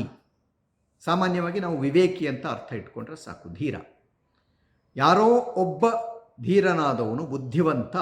ಕಶ್ಚಿತ್ ಧೀರ, ಪ್ರತ್ಯಗಾತ್ಮಾನಂ ಐಕ್ಷತ್. ತನ್ನ ಒಳಗಿರುವ, ಪ್ರತ್ಯಕ್ ಅಂತಂದರೆ ಒಳಗೆ, ಒಳಗೆ ಇರುವ ಆತ್ಮನನ್ನು ಐಕ್ಷತ್ ಕಂಡುಕೊಳ್ತಾನೆ. ಯಾರೋ ಒಬ್ಬ, ಸಾವಿರಾರು ಸಾಮಾನ್ಯವಾಗಿ ಮನುಷ್ಯರೆಲ್ಲರೂ ಕೂಡ ಬಾಹ್ಯ ಪ್ರಪಂಚವನ್ನೇ ನೋಡ್ತಾರೆ, ಅದನ್ನೇ ಗ್ರಹಿಸ್ತಾರೆ, ಅದರಲ್ಲೇ ಜೀವಿಸ್ತಾರೆ. ಅದನ್ನು ಬಿಟ್ಟು ಬೇರೆ ಅವರಿಗೆ ಗೊತ್ತಿಲ್ಲ. ಆದರೆ ಕಶ್ಚಿದ್ಧಿರ, ಕೆಲವು ಬುದ್ಧಿವಂತರು ಮಾತ್ರ ತಮ್ಮಂತರಂಗದಲ್ಲಿರುವ ಆತ್ಮವನ್ನು ನೋಡ್ತಾರೆ. ಹೇಗೆ? ಆವೃತ್ತ ಚಕ್ಷು ಅಮೃತತ್ವಂ ಇಚ್ಛನ್. ಇದು ಕೊನೆಯ ಭಾಗ. ಆವೃತ್ತ ಚಕ್ಷು ಅಂತ ಕರೀತಾನೆ. ಚಕ್ಷು ಅಂದರೆ ಕಣ್ಣು, ಕಣ್ಣನ್ನು ಒಳಕ್ಕೆ ತಿರುಗಿಸಿಕೊಂಡು. ಆವೃತ್ತ ಚಕ್ಷು ಅಂತಂದರೆ ಹೊರಕ್ಕೆ ಸಾಗುವಂಥ ಇಂದ್ರಿಯಗಳನ್ನು ತನ್ನ ಒಳಕ್ಕೆ ಅವನು ತಿರುಗಿಸಿಕೊಂಡು ಒಳಗೆ ಇರುವ ಆತ್ಮನನ್ನು ನೋಡ್ತಾನೆ. ಯಾತಕ್ಕೆ? ಅಮೃತತ್ವಂ ಇಚ್ಛನ್. ಅಮೃತತ್ವ ಅಂದರೆ ಮರಣ ಇಲ್ಲದಂಥ ಸ್ಥಿತಿ, ಜನನ ಮರಣಗಳನ್ನು ಮೀರಿದಂಥ ಶಾಶ್ವತ ಸ್ಥಿತಿ. ಅದನ್ನು ಬಯಸಿಕೊಂಡು ಅವನು ತನ್ನ ಅಂತರಂಗದ ಒಳಕ್ಕೆ ನೋಡಿ ಒಳಗೆ ಇರುವ ಆತ್ಮವನ್ನು ಕಂಡುಕೊಳ್ತಾನೆ. ಇದು ಈ ಮಂತ್ರದ ಅರ್ಥ. ಒಟ್ಟಿನಲ್ಲಿ ಈ ಮಂತ್ರದ ಒಟ್ಟು ಅರ್ಥ ಏನಿದೆ ಅಂತಂದರೆ, ಭಗವಂತ ಮನುಷ್ಯನನ್ನು ಸೃಷ್ಟಿ ಮಾಡುವಾಗ ಅವನ ಇಂದ್ರಿಯಗಳೆಲ್ಲ ಬಾಹ್ಯ ಜಗತ್ತಿನ ಕಡೆಗೇ ಹೋಗುವ ಹಾಗೆ ಸೃಷ್ಟಿ ಮಾಡಿದ್ದಾನೆ. ಅದು ಒಂದು ರೀತಿಯ ಹಾನಿ. ಆದರೆ ಇಷ್ಟೆಲ್ಲ ಮನುಷ್ಯರ ನಡುವೆ ಕೆಲವರು ಮಾತ್ರ ಬುದ್ಧಿವಂತರು ತಮ್ಮ ದೃಷ್ಟಿಯನ್ನು ಹಾನಿಗೊಳಗಾಗಿರುವ ಅದೇ ಇಂದ್ರಿಯಗಳನ್ನು ಒಳಕ್ಕೆ ತಿರುಗಿಸಿ ತನ್ನ ಅಂತರಂಗದ ಕಡೆಗೆ ತನ್ನ ಬುದ್ಧಿಯನ್ನು ಹರಿಸಿ, ಇದು ಬಹಳ ಮುಖ್ಯ, ಬುದ್ಧಿ, ಅವನು ಒಳಗೆ ಅಡಗಿರುವ ತನ್ನ ಅಂತರಂಗದಲ್ಲಿರುವ ಆತ್ಮವಸ್ತುವನ್ನು ಕಂಡುಕೊಳ್ತಾನೆ. ಅದರಿಂದ ಅವನಿಗೆ ಏನು ಸಿಗುತ್ತದೆ ಅಂತ ಕೇಳಿದರೆ, ಅವನಿಗೆ ಅಮೃತತ್ವ ಲಭಿಸ್ತದೆ. ಅಮೃತತ್ವವನ್ನು ಬಯಸಿ ತನ್ನ ಅಂತರಂಗದಲ್ಲಿರುವ ಆತ್ಮವನ್ನು ಅವನು ತಿಳಿದುಕೊಳ್ತಾನೆ. ಇದನ್ನು ಉಪನಿಷತ್ತು ಹೇಳುತ್ತದೆ. ಸ್ವಾಮಿ ವಿವೇಕಾನಂದರು ಈ ಕಠೋಪನಿಷತ್ತಿನ ಮಂತ್ರವನ್ನು 10 ಕಡೆ ಉಲ್ಲೇಖಿಸ್ತಾರೆ. ಯಾಕಂದರೆ ಇದು ದೊಡ್ಡ ಒಂದು ಹೆಜ್ಜೆಯನ್ನು ಮನುಷ್ಯ ಮುಂದಕ್ಕೆ ಇಟ್ಟದ್ದು. ಜಗತ್ತಿನ ಯಾವ ಅನ್ವೇಷಣೆಗಿಂತಲೂ ಕೂಡ ಅತಿ ಶ್ರೇಷ್ಠವಾದ ಅನ್ವೇಷಣೆ ಇದು. ಪ್ರಪಂಚದ ಬಾಹ್ಯ ವಸ್ತುಗಳಲ್ಲಿ ಎಲ್ಲೂ ಕೂಡ ಭಗವಂತ ಇಲ್ಲ, ಇರುವುದೆಲ್ಲ ತನ್ನ ಒಳಗೆ. ವೇದಾಂತ ಹೇಳೋ ಸತ್ಯ ಇದು. ವೇದಾಂತ ಅಂದರೆ ವೇದಗಳಲ್ಲಿ ಕೊನೆಯ ಭಾಗ, ವೇದದ ಅಂತ ಅಂದರೆ ಉಪನಿಷತ್ತುಗಳು. ವೇದಗಳಲ್ಲಿ 4 ಭಾಗಗಳಿವೆ. ಸಂಹಿತಾ ಭಾಗ, ಆಮೇಲೆ ಬ್ರಾಹ್ಮಣಗಳು, ಆರಣ್ಯಕಗಳು ಮತ್ತು ಉಪನಿಷತ್ತುಗಳು ಅಂತ. ಹೀಗೆ ಉಪನಿಷತ್ತುಗಳು ಅಂತ ಕೊನೆಯಲ್ಲಿ ಬರುವ ಭಾಗ. ಅಲ್ಲಿ ಹೆಚ್ಚು ಜ್ಞಾನಕ್ಕೆ ಸಂಬಂಧಪಟ್ಟ, ಚಿಂತನೆಗೆ ಸಂಬಂಧಪಟ್ಟ ವಿಚಾರಗಳು ಬರ್ತವೆ. ಅಲ್ಲಿ ಹೆಚ್ಚಾಗಿ ಗುರುಗಳ ಪಕ್ಕದಲ್ಲೇ ಶಿಷ್ಯ ಕುಳಿತುಕೊಂಡು ಅವನಿಂದ ಕಲಿತಾನೆ. ಗುರು ಶಿಷ್ಯನಿಗೆ ಅನೇಕ ವಿಚಾರಗಳನ್ನು ಹೇಳಿಕೊಟ್ಟು ಅವನನ್ನು ಹಂತ ಹಂತವಾಗಿ ಜ್ಞಾನದ ಕಡೆಗೆ ಕರೆದೊಯ್ತಾನೆ. ಉಪನಿಷತ್ತು ಅಂತಂದರೆ ಹತ್ತಿರ ಕುಳಿತುಕೊಳ್ಳುವುದು ಅಂತ ಶಬ್ದಾಶಃ ಅರ್ಥ. ಹಾಗಾಗಿ ಇಂಥ ಗುರು ಶಿಷ್ಯಂದಿರ ಅನೇಕ ಕಥೆಗಳು ಇಲ್ಲಿ ಬರುವುದರಿಂದ ಅದಕ್ಕೆ ಉಪನಿಷತ್ತು ಅಂತ ಕರೆಯಲಾಗಿದೆ. ಒಟ್ಟಿನಲ್ಲಿ ವೇದದ ಅಂತ, ಕೊನೆಯ ಭಾಗದಲ್ಲಿ ಬರುವ ಉಪನಿಷತ್ತುಗಳಲ್ಲಿ ಎಲ್ಲ ವೇದದ ಸಾರ ಅಡಗಿದೆ ಎನ್ನುವುದಾಗಿ ಸ್ವಾಮಿ ವಿವೇಕಾನಂದರು ಹೇಳ್ತಿದ್ರು. ಅವರು ಎಲ್ಲೆಡೆ ಬೋಧಿಸಿದಂಥ ಈ ತತ್ವಗಳು ಉಪನಿಷತ್ತುಗಳಲ್ಲದೆ ಬೇರೇನೂ ಅಲ್ಲ ಅಂತ ಅವರೇ ಒಂದು ಕಡೆ ಹೇಳ್ತಾರೆ. ನಾನು ಎಲ್ಲಿ ಹೋದರೂ ಕೂಡ ಉಪನಿಷತ್ತುಗಳನ್ನೇ ಹೇಳ್ತೇನೆ. ಉಪನಿಷತ್ತಿನ ತತ್ವಗಳು, ಅಲ್ಲಿ ಹೇಳಿರುವಂಥ ವಿಚಾರಗಳನ್ನೇ ನಾನು ಜನರಿಗೆ ಬೋಧಿಸ್ತೇನೆ. ಯಾಕಂದರೆ ಅದು ಶಾಶ್ವತವಾದ ಸತ್ಯಗಳು, ಎಲ್ಲ ಕಾಲಕ್ಕೂ ಕೂಡ ಅದು ಸತ್ಯವಾಗಿಯೇ ಇರ್ತದೆ. ಯಾಕಂದರೆ ಅಲ್ಲಿ ಋಷಿಗಳು ತಮ್ಮ ಹಲವಾರು ವರ್ಷಗಳ ತಪಸ್ಸಿನಿಂದ, ಧ್ಯಾನದಿಂದ, ಚಿಂತನೆಯಿಂದ ಕಂಡುಕೊಂಡಂಥ ವಿಚಾರಗಳನ್ನು ಅಲ್ಲಿ ಮಂತ್ರಗಳ ರೂಪದಲ್ಲಿ ಬರೆದಿಟ್ಟು ಹೋಗಿದ್ದಾರೆ. ಬರೆದಿಟ್ಟು ಅಂತ ಹೇಳೋಕ್ಕಾಗೋದಿಲ್ಲ. ಹಿಂದಿನ ಕಾಲದಲ್ಲಿ, ವೇದಗಳ ಕಾಲದಲ್ಲಿ ಬರವಣಿಗೆಯೇ ಇರಲಿಲ್ಲಂತೆ. ಮಂತ್ರಗಳನ್ನೆಲ್ಲ, ಮಂತ್ರಗಳು ಅಂದರೆ ಈಗಿನ ನಾವು ಹಾಡುಗಳು ಅಂತ ನಾವು ಹೇಳುವ ರೀತಿಯಲ್ಲಿ ಸಂಸ್ಕೃತದಲ್ಲಿ ಬರೆದಿಟ್ಟ ಶ್ಲೋಕದ ರೂಪದಲ್ಲಿ ಅಥವಾ ಗದ್ಯದ ರೂಪದಲ್ಲಿ ಇರುವ ಪದಗಳ ಗುಚ್ಛ. ಕಾವ್ಯದ ಶೈಲಿಯಲ್ಲಿ ಅವು ಇವೆ, ಅತ್ಯಂತ ಸಂಕ್ಷಿಪ್ತವಾದ ರೀತಿಯಲ್ಲಿ ಇವೆ. ಅವುಗಳನ್ನು ಮಂತ್ರಗಳು ಅಂತ ಕರೆದರು. ಯಾಕಂದರೆ ಋಷಿಗಳು ಮಂತ್ರವನ್ನು ಕಂಡ್ರಂತೆ, ಮಂತ್ರದ್ರಷ್ಟಾರರು ಅಂತ ಅವರಿಗೆ ಕರೀತಾರೆ. ಅವರು ಸತ್ಯವನ್ನು ಹಾಗೆ ಕಂಡರು. ಅನುಭವ, ಅದು ಆಧ್ಯಾತ್ಮಿಕ ಅನುಭವ. ಆ ಅನುಭವದಲ್ಲಿ ಕಂಡ ಸತ್ಯವನ್ನೇ ಮಾತಿನ ರೂಪಕ್ಕೆ ಅವರು ಇಳಿಸಿ ಅದನ್ನು ಕಾವ್ಯದ ಶೈಲಿಯಲ್ಲಿ ಅಥವಾ ಶ್ಲೋಕದ ರೂಪದಲ್ಲಿ ಬರೆದಿಟ್ಟು ಅಥವಾ ಅದನ್ನು ಹೇಳಿ ತಮ್ಮ ಶಿಷ್ಯಂದರಿಗೆ ಅದನ್ನು ಕಲಿಸಿಕೊಟ್ಟರು. ಇದು ಪರಂಪರೆಯಿಂದ ಗುರುವಿಂದ ಶಿಷ್ಯನಿಗೆ ಮತ್ತೆ ಅವನ ಶಿಷ್ಯನಿಗೆ ಹೀಗೆ ಹರಿದು ಬಂದು ಸಾವಿರಾರು ವರ್ಷಗಳ ನಂತರ ಇಂದಿನವರೆಗೂ ಉಳಿದುಕೊಂಡು ಬಂದಿದೆ. ಇಂಥ ಈ ವೇದಗಳ ಒಂದು ಭಾಗವಾದ ಉಪನಿಷತ್ತುಗಳಲ್ಲಿ ಅತ್ಯಂತ ಶ್ರೇಷ್ಠವಾದ ಚಿಂತನೆಗಳು ಅಡಗಿವೆ. ಅವು ಹೇಳುವ ಸತ್ಯಗಳು ಅತ್ಯಂತ ಉದಾತ್ತವಾದದ್ದು, ಉನ್ನತವಾದದ್ದು, ಅಲೌಕಿಕವಾದದ್ದು. ಇದನ್ನು ಕೇವಲ ಸ್ವಾಮೀಜಿಯವರೇ ಹೇಳಿದರು ಅಂತ ನಾವು ಹೇಳೋಕ್ಕಾಗುವುದಿಲ್ಲ. ಅನೇಕ ವರ್ಷಗಳಿಂದ, ಸಾವಿರಾರು ವರ್ಷಗಳಿಂದಲೇ ಈ ಉಪನಿಷತ್ತುಗಳ ಶ್ರೇಷ್ಠತೆಯನ್ನು ಮನಗಂಡಿದ್ದರು ನಮ್ಮ ದಾರ್ಶನಿಕರು.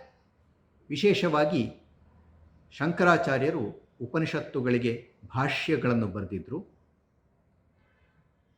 ಪ್ರಸ್ಥಾನತ್ರಯ ಅಂತ 3 ಬಗೆಯ ಶಾಸ್ತ್ರ ಗ್ರಂಥಗಳನ್ನು ವೇದಾಂತದ ಮೂಲ ಸ್ತಂಭಗಳು ಅಂತ ಕರೀತಾರೆ. ಬ್ರಹ್ಮಸೂತ್ರಗಳು, ಉಪನಿಷತ್ತುಗಳು ಮತ್ತು ಭಗವದ್ಗೀತೆ. ಈ 3 ಬಗೆಯ ಗ್ರಂಥಗಳಿಗೆ ಶಂಕರಾಚಾರ್ಯರು ಭಾಷ್ಯಗಳನ್ನು ಬರೆದು ವೇದಾಂತದಲ್ಲಿ ಹೇಳಿರುವ ಆ ತತ್ವಗಳೇ ಅತಿ ಶ್ರೇಷ್ಠವಾದದ್ದು ಅಂತ ಸ್ಥಾಪಿಸಿದರು. ಅನಂತರ ಬಂದಂಥ ರಾಮಾನುಜಾಚಾರ್ಯರಾಗಿರಲಿ, ಮಧ್ವಾಚಾರ್ಯರಾಗಿರಲಿ ಮತ್ತು ಇನ್ನಿತರ ಕೆಲವು ವೇದಾಂತದ ದಾರ್ಶನಿಕರಾಗಿರಲಿ, ಅವರೆಲ್ಲರೂ ಕೂಡ ವೇದಾಂತ ಅಂತ ಹೇಳುವಂಥ ಒಂದು ತತ್ವವನ್ನು ಅನೇಕ ರೀತಿಯಲ್ಲಿ ವ್ಯಾಖ್ಯಾನ ಮಾಡಿ ತಮ್ಮ ತಮ್ಮ ಅಭಿಪ್ರಾಯ, ತಮ್ಮ ತಮ್ಮ ಮತ, ತಾವು ಕಂಡಂಥ ಸತ್ಯ ಅದನ್ನು ಸ್ಥಾಪಿಸಿದರು. ಹೀಗಾಗಿ ವೇದಾಂತದ ವಿಚಾರಗಳನ್ನು ಅನೇಕ ರೀತಿಯಲ್ಲಿ ಕಾಣುವ ಪ್ರಯತ್ನ ನಮ್ಮಲ್ಲಿ ಬಂದಿದ್ದರೂ ಕೂಡ ಕೆಲವು ಅನೇಕ ಬಗೆಯ ಮೂಲ ತತ್ವಗಳನ್ನು ಎಲ್ಲರೂ ಒಪ್ಪಿಕೊಳ್ತಾರೆ. ಅದ್ವೈತ ವೇದಾಂತ ಹೇಳುವ ತತ್ವ ಅನೇಕ ಸಂಗತಿಗಳಲ್ಲಿ ದ್ವೈತಕ್ಕಿಂತ ಭಿನ್ನವಾಗಿದ್ದರು. ವಿಶಿಷ್ಟಾದ್ವೈತ ಹೇಳುವ ವಿಚಾರಗಳು ಇವೆರಡಕ್ಕಿಂತಲೂ ಮತ್ತೊಂದು ರೀತಿಯಲ್ಲಿ ಇದ್ದರು. ಇವರೆಲ್ಲರೂ ಕೂಡ ಸಮಾನವಾಗಿ ಹೇಳುವ ಕೆಲವು ಸಂಗತಿಗಳಿವೆ. ಅವುಗಳನ್ನು ವೇದಾಂತದ ತತ್ವಗಳು ಅಂತ ಸಾಮಾನ್ಯವಾಗಿ ಹೇಳಬಹುದು. ಈ ಸಾಮಾನ್ಯವಾದಂಥ ತತ್ವಗಳಲ್ಲಿ ಒಂದು ಪ್ರಮುಖವಾದದ್ದೇ ಈ ಜೀವನೇ ಭಗವಂತ ಅಂತ ಹೇಳುವ ವಿಚಾರ. ಭಗವಂತನ ಅಂಶವೇ ಜೀವ. ಮನುಷ್ಯನಲ್ಲಿ ಭಗವಂತನ ಸತ್ವ ಇದೆ, ಅಥವಾ ಮನುಷ್ಯ ಭಗವಂತನ ಒಂದು ಅಂಶ. ಇನ್ನು ಕೆಲವರ ಪ್ರಕಾರ ಮಾನವನೇ ದೇವರು. ಅದ್ವೈತ ವೇದಾಂತ ಈ ರೀತಿ ಹೇಳುತ್ತೆ. ಹೀಗಾಗಿ ಎಲ್ಲ ತತ್ವಗಳಲ್ಲಿರೋ ಸಮಾನಾಂಶ ಅಂದರೆ ಮನುಷ್ಯ ಕೇವಲ ಮನುಷ್ಯ ಅಲ್ಲ, ಅವನಿಗೂ ಭಗವಂತನಿಗೂ ನಿಕಟವಾದ ಸಂಬಂಧವಿದೆ. ಒಂದೋ ಭಗವಂತ ಮನುಷ್ಯನನ್ನು ರಚಿಸಿದ್ದಾನೆ, ಸೃಷ್ಟಿಸಿದ್ದಾನೆ, ಆದ ಕಾರಣ ಮನುಷ್ಯನಲ್ಲೂ ಭಗವಂತನ ಅಂಶ ಇದೆ. ಇನ್ನೊಂದು ತತ್ವದ ಪ್ರಕಾರ ಮನುಷ್ಯ ಭಗವಂತನಿಗಿಂತ ಬೇರೆ ಅಲ್ಲ, ಅವನ ಅಂಶ. ವಿಶಿಷ್ಟಾದ್ವೈತದ ಪ್ರಕಾರ ಅಥವಾ ಅದ್ವೈತದ ಪ್ರಕಾರ ಜೀವೋ ಬ್ರಹ್ಮೈವ ನಾಪರಃ, ಜೀವವೇ ಬ್ರಹ್ಮ, ಭಗವಂತ ಬೇರೆ ಯಾವುದೂ ಅಲ್ಲ, ಆ ಜೀವನೇ ಸ್ವತಃ ಪರಮಾತ್ಮನಾಗಿದ್ದಾನೆ. ಇಲ್ಲೆಲ್ಲ ಮನುಷ್ಯ ಕೇವಲ ಮನುಷ್ಯನಲ್ಲ, ಅವನು ಭಗವಂತನ ಒಂದು ಭಾಗ ಅಥವಾ ಭಗವಂತನೇ ಆಗಿದ್ದಾನೆ ಎನ್ನುವಂಥ ಸಂಗತಿ ನಮಗೆ ಸ್ಪಷ್ಟವಾಗ್ತದೆ. ಸ್ವಾಮಿ ವಿವೇಕಾನಂದರು ಈ ಸತ್ಯವನ್ನು ಉಪನಿಷತ್ತುಗಳ ತತ್ವಗಳ ಆಧಾರದಲ್ಲಿ ಎಲ್ಲೆಡೆ ಜನರ ಮುಂದೆ ಹರಡಿದ್ರು. ಈಗ ಈ ತತ್ವವನ್ನು ಜನರ ಮುಂದೆ ಇಡಬೇಕಾದ್ರೆ ಸ್ವಾಮಿ ವಿವೇಕಾನಂದರು ಯಾವ ಉದ್ದೇಶವನ್ನು ಇಟ್ಟುಕೊಂಡಿದ್ದರು ಇದನ್ನು ನಾವು ಸ್ಪಷ್ಟವಾಗಿ ಗಮನಿಸಬಹುದು. ಮೊದಲನೇದಾಗಿ, ಅನೇಕ ಧರ್ಮಗಳು ಮನುಷ್ಯನೇ ಭಗವಂತನ ಒಂದು ಅಂಶ ಅಂತಾಗಲಿ ಅಥವಾ ಮನುಷ್ಯನೇ ದೇವರು ಅಂತಾಗಲಿ ಒಪ್ಪೋದಿಲ್ಲ. ಕೆಲವು ಧರ್ಮಗಳು ಮನುಷ್ಯ ಪರಮ ಪಾಪಿ, ಒಂದು ರೀತಿ ಕರ್ಸ್ಡ್, ಶಾಪಗ್ರಸ್ತನಾದವನು, ಅದರಿಂದ ಅವನು ಹೊರಗೆ ಬರುವುದಕ್ಕೆ ಸಾಧ್ಯವಿಲ್ಲ, ಎವರ್ ಕಂಡೆಮ್ಡ್ ಅಂತ ಹೇಳ್ತಾರಲ್ಲ, ಅಂಥ ಒಂದು ತತ್ವವನ್ನು ಕೆಲವು ಧರ್ಮಗಳು ಇಡುತ್ತವೆ. ಸ್ವಾಮಿ ವಿವೇಕಾನಂದರು ಇದನ್ನು ಒಪ್ಪೋದಿಲ್ಲ. ಅವರು ಹೇಳ್ತಾರೆ, ಹಿಂದೂ ಧರ್ಮ ಎಂದಿಗೂ ಕೂಡ ಮನುಷ್ಯ ಪಾಪಿ ಅಂತ ಹೇಳೋದಿಲ್ಲ. ಪಾಪಿ, ತಾನು ಪಾಪಿ ಅಂತ ಭಾವಿಸ್ಕೊಂಡವನು ಹಾಗೇ ಆಗ್ತಾನೆ. ಆದ ಕಾರಣ ಯಾವತ್ತೂ ನೀನು ಹೀಗೆ ಹೇಳಬೇಡ, ಪಾಪಿ ಪಾಪಿ ಅಂತ ಹೇಳ್ಕೋಬೇಡ. ಅದು ಸೈಕಾಲಜಿ, ಮನೋವಿಜ್ಞಾನ ಹೇಳೋ ತತ್ವ ಅದು. ನೀನು 1000 ಬಾರಿ ಏನು ಅಂದ್ಕೊಳ್ತೀಯ ಅದೇ ಆಗ್ತೀಯ. ಉತ್ತಮ ಅಂತ ನೀನು ಭಾವಿಸ್ತಾ ಹೋದರೆ ಉತ್ತಮನಾಗ್ತೀಯ. ಅತಿ ಶ್ರೇಷ್ಠವಾದ ವ್ಯಕ್ತಿ ನಾನು ಅಂತ ಭಾವಿಸ್ತಾ ಅದನ್ನೇ ಚಿಂತಿಸ್ತಾ ಇದ್ದರೆ ಕೊನೆಗೊಂದು ದಿವಸ ನೀನು ಅತಿ ಶ್ರೇಷ್ಠ ವ್ಯಕ್ತಿ ಆಗ್ತೀಯ. ಪರಮ ಪಾಪಿ, ದುಷ್ಟ ಅಂತ ಭಾವಿಸಿದರೆ ಅದೇ ಆಗ್ತಾರೆ. ಹಾಗಾಗಿ ಎಂದಿಗೂ ಹಾಗೆ ಭಾವಿಸಬೇಡಿ. ನಮ್ಮ ಪರಂಪರೆ, ನಮ್ಮ ಸಂಪ್ರದಾಯ ಹೇಗೆ ಹೇಳುತ್ತೆ? ಅಮೃತಪುತ್ರರು ನೀವು, ಶೃಣ್ವಂತು ವಿಶ್ವೇ ಅಮೃತಸ್ಯ ಪುತ್ರಾಹ. ಉಪನಿಷತ್ತುಗಳಲ್ಲಿ ಬರುವಂಥ ಮಾತು ಇದು. ಅಮೃತದ ಪುತ್ರರೇ, ನೀವೆಲ್ಲರೂ ಕೂಡ ಕೇಳಿ, ನಾನು ಸತ್ಯವನ್ನು ಕಂಡುಕೊಂಡಿದ್ದೀನಿ. ಉಪನಿಷತ್ತು ಸಾರುತ್ತೆ, ವೇದಾಹಮೇತಂ ಪುರುಷಂ ಮಹಾಂತಂ, ಅತಿಶ್ರೇಷ್ಠನಾದ ಪುರುಷನನ್ನು, ಆತ್ಮವಸ್ತುವನ್ನು ನಾನು ಕಂಡುಕೊಂಡಿದ್ದೇನೆ. ನೀವು ಕೂಡ ಕಂಡುಕೊಳ್ಳಿ. ನಿಮಗೂ ಕೂಡ ಕಂಡುಕೊಳ್ಳುವುದಕ್ಕೆ ಸಾಧ್ಯವಿದೆ. ಯಾಕಂದರೆ ನೀವು ಸಾಮಾನ್ಯರಲ್ಲ, ಅಮೃತದ ಪುತ್ರರು. ನಿಮ್ಮ ಜನ್ಮ, ಮನುಷ್ಯನ ಜನ್ಮ ಈ ಪ್ರಪಂಚದಲ್ಲಿ ಆಗಿದ್ದರೂ ಕೂಡ ನೀವು ಈ ಮರ್ತ್ಯಲೋಕಕ್ಕೆ ಸಂಬಂಧಪಟ್ಟವರಲ್ಲ. ನಿಮ್ಮ ಮೂಲ ಇರುವುದು ಭಗವಂತನಲ್ಲಿ. ನೀವು ಅವನನ್ನೇ ಸೇರಬೇಕು. ಇದನ್ನು ಸಾರುವಂಥ ದೇಶ ನಮ್ಮದ್ದು. ಈ ತತ್ವವನ್ನು ಹೇಳಿ, ನಾವು ಅಮೃತರ ಪುತ್ರರು, ನಾವು ದೇವದೇವತೆಗಳ ಜೊತೆಗೆ ನಲಿದಾಡ್ತಾ ಇರುವಂಥವರು, ದೈವತ್ವವೇ ನಮ್ಮ ನಿಜವಾದ ಸ್ವರೂಪ, ನಮ್ಮ ಅಂತರಂಗದಲ್ಲೇ ಭಗವಂತ ಅಡಗಿದ್ದಾನೆ, ಇನ್ನೂ ಎಲ್ಲೋ ಹೊರಗಡೆ ಇಲ್ಲ. ಆನಂದದಿಂದ ಹೀಗೆ ಹೇಳಿಕೊಳ್ಳಿ. ಹೀಗೆ ನೀವು ಎಷ್ಟೆಷ್ಟು ಸಲ ಭಾವಿಸ್ಕೊಳ್ತೀರೋ, ನೀವು ಒಂದಲ್ಲ ಒಂದು ದಿವಸ ಆ ಭಗವಂತನ ನೆಲೆಗೇ ಏರ್ತೀರಿ. ನೀವು ಕೇವಲ ಮನುಷ್ಯರಾಗಿ ಉಳಿದುಕೊಳ್ಳುವುದಿಲ್ಲ. ಈ ರೀತಿಯಲ್ಲಿ ಸ್ವಾಮೀಜಿ ಈ ಮನುಷ್ಯನಲ್ಲಿರುವ ದೈವತ್ವದ ಕಲ್ಪನೆಯನ್ನು ಎಲ್ಲೆಡೆ ಸಾರ್ತಾರೆ. ಇದು ಹೊಸ ಒಂದು ಬಗೆಯ ಸಂದೇಶವಾಗಿ ಎಲ್ಲರಿಗೂ ಗೋಚರವಾಗ್ತದೆ. ತತ್ವ ಹಳೆಯದು, ವಿಚಾರ ಅತಿ ಪ್ರಾಚೀನವಾದದ್ದು. ಆದರೆ ಸ್ವಾಮೀಜಿ ಅದನ್ನು ಜನರ ಮುಂದೆ ಇಟ್ಟ ರೀತಿ ಹೊಸದು. ಎಲ್ಲರಿಗೂ ಅದನ್ನು ಕೇಳ್ತಾ ಇರಬೇಕಾದ್ರೆ ಒಂದು ರೀತಿಯಲ್ಲಿ ರೋಮಾಂಚ, ಪುಳಕ, ಹರ್ಷ, ಒಂದು ಬಗೆಯಲ್ಲಿ ನವಿರೇಳುವಂಥ ಅತ್ಯದ್ಭುತವಾದಂಥ ವಿಚಾರವನ್ನು ಅವರು ಕೇಳಿದರು. ಅಲ್ಲಿವರೆಗೂ ಕೂಡ ಪ್ರತಿಯೊಬ್ಬರೂ ಕೇಳಿದ್ದು ಅದೇ, ನೀನು ಪಾಪಿ, ನೀನು ದುಷ್ಟ, ನೀನು ಅತ್ಯಂತ ಕೆಟ್ಟ ಅವಸ್ಥೆಯಲ್ಲಿ ಇರುವಂಥವನು, ಭಗವಂತ ಒಬ್ಬನೇ ಪರಮ ಪವಿತ್ರ ಹಾಗೂ ಶ್ರೇಷ್ಠ. ಆದರೆ ಇಲ್ಲಿ ಸ್ವಾಮೀಜಿ ಹೇಳ್ತಾರೆ, ಅಂಥ ಪವಿತ್ರನಾದ ಭಗವಂತನೇ ನಿನ್ನ ಒಳಗಿದ್ದಾನೆ, ಆದ ಕಾರಣ ನೀನು ಅತ್ಯಂತ ಪವಿತ್ರ. ಎಷ್ಟು ಉದಾತ್ತವಾದ ವಿಚಾರ. ಪ್ರತಿಯೊಬ್ಬನೂ ಕೂಡ ತನ್ನ ಬಗ್ಗೆ ಕೆಟ್ಟದಾಗಿ ಭಾವಿಸಿಕೊಂಡ್ರೆ ಕುಗ್ಗಿ ಹೋಗ್ತಾನೆ. ಆದರೆ ನಮ್ಮ ಅಂತರಂಗದಲ್ಲಿ ಎಲ್ಲ ಸತ್ವವು, ಶಕ್ತಿಯು, ಎಲ್ಲ ಆನಂದವು ಅಡಗಿದೆ, ಎಲ್ಲ ಸಾಮರ್ಥ್ಯವು ಅಡಗಿದೆ. ಇದನ್ನು ತಿಳಿದುಕೊಂಡಾಗ ಮನುಷ್ಯ ಒಂದು ಕ್ಷಣ, ಅಬ್ಬ ಇದೆಂಥ ವಿಚಾರ, ಇದು ಸತ್ಯ ಅಲ್ಲವೇ? ಸ್ವಾಮೀಜಿ ಹೇಳ್ತಾರೆ, 100ಕ್ಕೆ 100 ಸತ್ಯ. ನೀವು ಕಂಡುಕೊಳ್ಳಬಹುದು. ಸಾಧನೆ ಮಾಡಿ, ಪ್ರಯತ್ನ ಪಡಿ. ನಿಮ್ಮ ಇಡೀ ಜನ್ಮವನ್ನೇ ಅದಕ್ಕೋಸ್ಕರ ಮೀಸಲಾಗಿ ಇಡಿ. ಅದರಿಂದ ಏನು ನಷ್ಟವಾಗುವುದಿಲ್ಲ. ನಿಮಗೆ ಅಭೂತಪೂರ್ವವಾದ, ಅತ್ಯದ್ಭುತವಾದ, ಅನಂತವಾದಂಥ ಶಕ್ತಿ ಬಂದುಬಿಡ್ತದೆ. ನೀವು ಜಗತ್ತನ್ನೇ ಅಲುಗಾಡಿಸಬಹುದು. ಪ್ರಪಂಚದಲ್ಲಿ ನಿಮ್ಮನ್ನು ಇನ್ನು ಹಿಡಿಯುವುದಕ್ಕೆ ಯಾವುದೂ ಇರುವುದಿಲ್ಲ. ನೀವು ಶಾಶ್ವತವಾದ ಸತ್ಯವನ್ನೇ ಹಿಡ್ಕೊಳ್ತೀರಿ, ಅಮರರಾಗ್ತೀರಿ. ಜನನ ಮರಣಗಳ ಈ ಎಲ್ಲ ತಾಕಲಾಟದಿಂದ ದೂರವಾಗಿರುವಂಥ ಒಂದು ಸತ್ಯವನ್ನು ಕಂಡುಕೊಳ್ತೀರಿ. ಇದನ್ನು ಸ್ವಾಮೀಜಿಯವರು ಹೇಳ್ತಾರೆ. ಸ್ವಾಮೀಜಿಯವರಿಗೆ ಈ ವಿಚಾರಧಾರೆಯನ್ನು ಹೇಳುವುದಕ್ಕೆ ಎಲ್ಲಿಂದ ಪ್ರೇರಣೆ ಬಂತು? ಅವರು ಉಪನಿಷತ್ತುಗಳಲ್ಲಿ, ವೇದಗಳಲ್ಲಿ ಅಡಗಿರುವಂಥ ವೇದಾಂತ ಸಾರಿರುವಂಥ ಆ ಒಂದು ಉದಾತ್ತ ಸತ್ಯವನ್ನು ಜಗತ್ತಿನ ಮುಂದೆ ಇಟ್ಟರು ನಿಜ. ಆದರೆ ಹಾಗೆ ಇಡಬೇಕಾದ್ರೆ ಅವರಿಗೆ ಯಾರೋ ಹೇಳಿ ಪ್ರೇರಣೆ ಬರಲಿಲ್ಲ. ಇನ್ನೊಬ್ಬರು ಅವರನ್ನು ಇನ್ಸ್ಪೈರ್ ಮಾಡಿ ಅವರಿಗೆ ಪ್ರಚೋದನೆ ಕೊಟ್ಟು ನೀನು ಈ ರೀತಿ ಸಾರು ಅಂತ ಹೇಳಿರಲಿಲ್ಲ. ಸ್ವತಃ ಅವರು ಅನುಭವದಿಂದ ಕಂಡುಕೊಂಡ್ರು.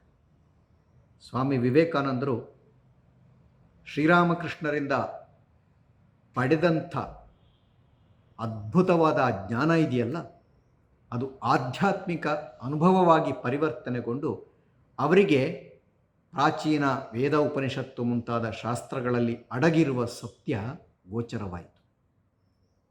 ಶ್ರೀರಾಮಕೃಷ್ಣರು ಸನಾತನ ಧರ್ಮ ಹೇಳುವ ಆ ಎಲ್ಲ ತತ್ವಗಳನ್ನು ಸ್ವತಃ ಸಾಧನೆ ಮಾಡಿ ತಮ್ಮ ಜೀವನದಲ್ಲಿ ಕಂಡುಕೊಂಡರು. ಅದೆಂಥ ಸಾಧನೆ! 16 ವರ್ಷಗಳ ಕಾಲ ಅವರು ಅವಿರತವಾಗಿ ಎಡೆಬಿಡದೆ ನಾನಾ ಬಗೆಯ ಧರ್ಮ, ತತ್ವ, ಎಲ್ಲ ಬಗೆಯ ಆಧ್ಯಾತ್ಮಿಕ ಸಾಧನೆ ಇವುಗಳನ್ನೆಲ್ಲ ಮಾಡಿ ಪಡೆದುಕೊಂಡಂಥ ಆ ಅನುಭವ, ಆಧ್ಯಾತ್ಮಿಕ ಅನುಭವಗಳ ಆ ಎಲ್ಲ ಹಿನ್ನೆಲೆಯನ್ನು ಸ್ವಾಮಿ ವಿವೇಕಾನಂದರಿಗೆ ಧಾರೆ ಎರೆದರು. ಸ್ವಾಮಿ ವಿವೇಕಾನಂದರು ತಮ್ಮ ವಿಶಿಷ್ಟವಾದಂಥ ಆ ಬಾಲ್ಯದಲ್ಲಿ ಭಗವಂತನನ್ನು ಕಂಡಿದ್ದೇನೆ ಅಂತ ಹೇಳುವ ಒಬ್ಬ ವ್ಯಕ್ತಿಯಾದರೂ ಸಿಗಲಿ ಅಂತ ಹುಡುಕ್ತಾ ಇದ್ರಂತೆ.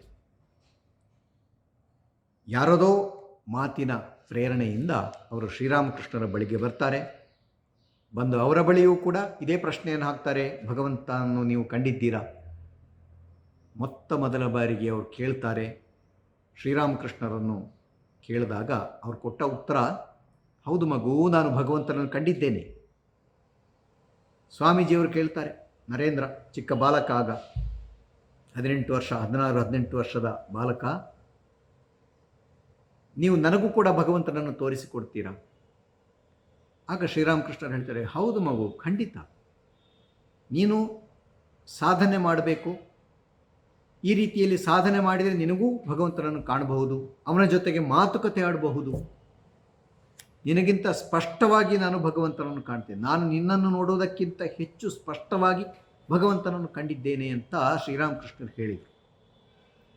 ಈ ರೀತಿಯಲ್ಲಿ ಆ ಗುರು ಶಿಷ್ಯಂದಿರ ಸಂಬಂಧ ಬೆಳೀತಾ ಬೆಳೀತಾ ಶ್ರೀರಾಮಕೃಷ್ಣರ ಆ ಒಂದು ದಿವ್ಯ ವ್ಯಕ್ತಿತ್ವ ಸ್ವಾಮಿ ವಿವೇಕಾನಂದರ ಜೀವನದಲ್ಲಿ ಬಂದು ಅವರಿಗೆ ಈ ಎಲ್ಲ ಆಧ್ಯಾತ್ಮಿಕವಾದ ಸತ್ಯಗಳನ್ನು ತೋರಿಸಿಕೊಟ್ಟಿತು.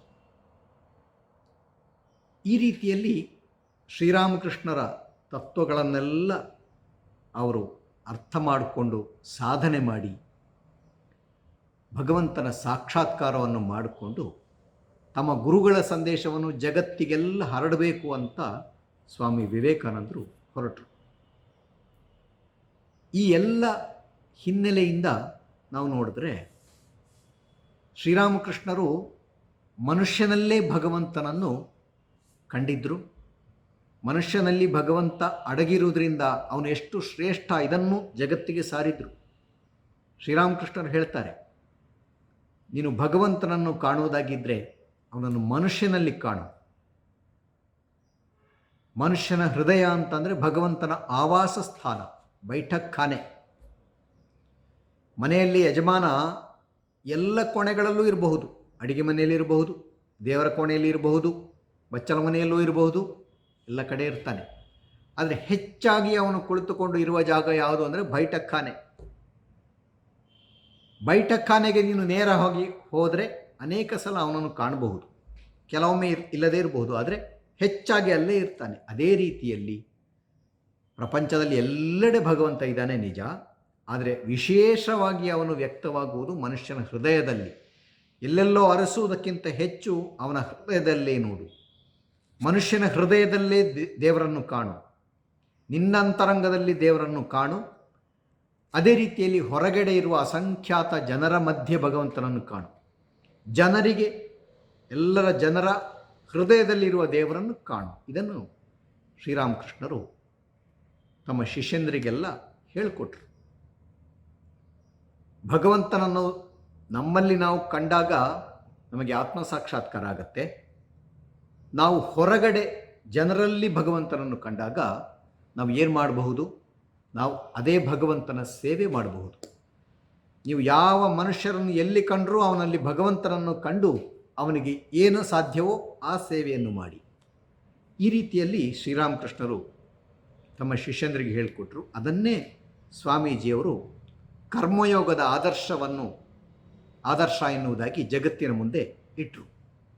ಒಂದು ಕರ್ಮಯೋಗ ಎನ್ನುವಂಥ ಒಂದು ಗ್ರಂಥವನ್ನೇ ಬರೆದರು. ಕರ್ಮಯೋಗದ ಆದರ್ಶವನ್ನೆಲ್ಲ ಅದರಲ್ಲಿ ಅಳವಡಿಸಿಕೊಂಡಿದ್ದಾರೆ. ಆಮೇಲೆ ಇಂದಿನ ಜಗತ್ತಿಗೆ ಎಷ್ಟೆಷ್ಟು ಸಮಸ್ಯೆಗಳಿವೆ, ಕಷ್ಟಗಳಿವೆ. ಅದರಲ್ಲೂ ಮುಖ್ಯವಾಗಿ ಭಾರತಕ್ಕೆ ಹಲವಾರು ಬಗೆಯ ಆತಂಕಗಳಿವೆ. ಬಡತನ, ನಿರಕ್ಷರತೆ, ಆಮೇಲೆ ಆಗಿನ ಕಾಲದಲ್ಲಿದ್ದಂಥ ರಾಜಕೀಯ ಪಾರತಂತ್ರ್ಯ, ಇದೆಲ್ಲಕ್ಕೂ ಪರಿಹಾರ ಇಲ್ಲಿ ಸೂಕ್ತವಾಗಿ ಮಲಗಿರುವಂಥ ಜನರನ್ನು ಬಡಿದೆಬ್ಬಿಸುವುದಾಗಿತ್ತು. ಅದಕ್ಕೋಸ್ಕರ ಸ್ವಾಮೀಜಿಯವರು ಈ ಮನುಷ್ಯನಲ್ಲಿರುವ ದೈವತ್ವ, ಅದೇ ರೀತಿಯಲ್ಲಿ ಕರ್ಮಯೋಗ, ಎಲ್ಲರಿಗೂ ಕೂಡ ವಿದ್ಯಾಭ್ಯಾಸ ನೀಡುವಂಥ ವಿಚಾರ, ಇದನ್ನೆಲ್ಲ ಸಾರ್ತಾ ಬರ್ತಾರೆ. ಒಟ್ಟಿನಲ್ಲಿ ಮನುಷ್ಯನಲ್ಲಿ ಅಡಗಿರುವಂಥ ಈ ಸತ್ಯ ಇದೆಯಲ್ಲ, ಅವನು ಕೇವಲ ಮಾನವನಲ್ಲ, ಅವನ ಅಂತರಂಗದಲ್ಲಿ ಅಡಗಿರುವ ಆತ್ಮ ಅದು ದೇವರಲ್ಲದೆ ಬೇರೆಯಲ್ಲ. ಇದನ್ನು ಸ್ವಾಮೀಜಿ ಸಾಕ್ಷಾತ್ ಅನುಭವಿಸಿದರು. ಎಲ್ಲೋ ಒಂದು ಕಡೆ ಯಾವುದೋ ಒಂದು ಅಪಘಾತ ಆದಾಗ ಸಾವಿರಾರು ಜನ ಸತ್ರಂತೆ, ಯಾವುದೋ ದೇಶದಲ್ಲಿ, ಯುರೋಪಿಯ ದೇಶದಲ್ಲಿ. ಆ ಕ್ಷಣದಲ್ಲೇ ಸ್ವಾಮೀಜಿಯವರ ಹೃದಯ ಅತ್ಯಂತ ತಡೆಯೋದಕ್ಕೆ ಸಾಧ್ಯವಿಲ್ಲದ ನೋವಿನಿಂದ ಚಡಪಡಿಸ್ತಂತೆ.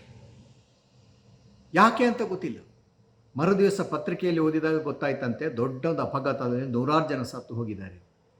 ಆಗ ಸ್ವಾಮೀಜಿಯವರಿಗೆ ಅರ್ಥವಾಯ್ತಂತೆ, ನನ್ನ ಹೃದಯ ನೋವಿನಿಂದ ಒದ್ದಾಡಿದ್ದು ಯಾತಕ್ಕೆ ಅಂತಂದರೆ, ಅಷ್ಟು ಸಾವಿರಾರು 100 ಜನ ಸತ್ತು ಹೋದ್ರಲ್ಲ. ಎಲ್ಲೋ ನಡೆದ ಒಂದು ಅಪಘಾತ ಸ್ವಾಮೀಜಿಯವರ ಅಂತರಂಗದ ಆ ನೋವಾಗಿ ಕಾಣಿಸಿಕೊಂಡಿತ್ತು. ಹೀಗೆ ಜಗತ್ತಿನ, ವಿಶ್ವದ ಎಲ್ಲ ಜೀವಿಗಳ ಜೊತೆಗೆ ತಮ್ಮನ್ನು ಕಂಡುಕೊಂಡಿದ್ದಂಥ ಒಂದು ದೈವೀ ವ್ಯಕ್ತಿತ್ವವಾಗಿತ್ತು ಸ್ವಾಮೀಜಿಯವರದ್ದು. ಅವರು ಒಂದು ಕಡೆ ಹೇಳ್ತಾರೆ, ನನ್ನ ದೇಹ ಇವತ್ತು ಬಿದ್ದು ಹೋದರೆ ಹೋಗ್ಬೋದು, ಆದರೆ ನನ್ನ ಚೈತನ್ಯ ಇದೆಯಲ್ಲ ಅದು ನಿರಂತರವಾಗಿ ಕೆಲಸ ಮಾಡ್ತದೆ.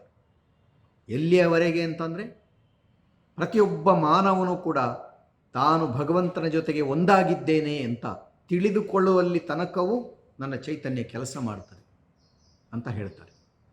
ಇನ್ನೊಂದು ಕಡೆ ಹೇಳ್ತಾರೆ, ಪತ್ರದಲ್ಲಿ ಬರೀತಾರೆ, ಈ ಪತ್ರದಲ್ಲಿ ಬರೆದಿರುವಂಥ ಈ ಮಾತುಗಳು ಮುಂದೆ 10 ಕಡೆ ಅನುರಣಿಸ್ತಾ ಅತ್ಯದ್ಭುತವಾದ ಕೆಲಸಗಳನ್ನು ಮಾಡ್ತದೆ ಅಂತ ಹೇಳ್ತಾರೆ.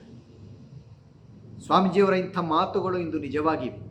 ಅವರ ವಾಣಿಯನ್ನು ಕೇಳಿ ಜಗತ್ತಿನಾದ್ಯಂತ ಜನರು ಸ್ಫೂರ್ತಿ, ಪ್ರೇರಣೆ ಪಡೆದು ಸ್ವಾಮೀಜಿಯವರ ಈ ಧ್ಯೇಯ ಆದರ್ಶಗಳನ್ನು ತಮ್ಮ ಜೀವನದಲ್ಲಿ ಅಳವಡಿಸಿಕೊಂಡು ಅತ್ಯಂತ ಶ್ರೇಷ್ಠವಾದಂಥ ಅನೇಕ ಕಾರ್ಯಗಳನ್ನು ಮಾಡ್ತಾ ಇದ್ದಾರೆ.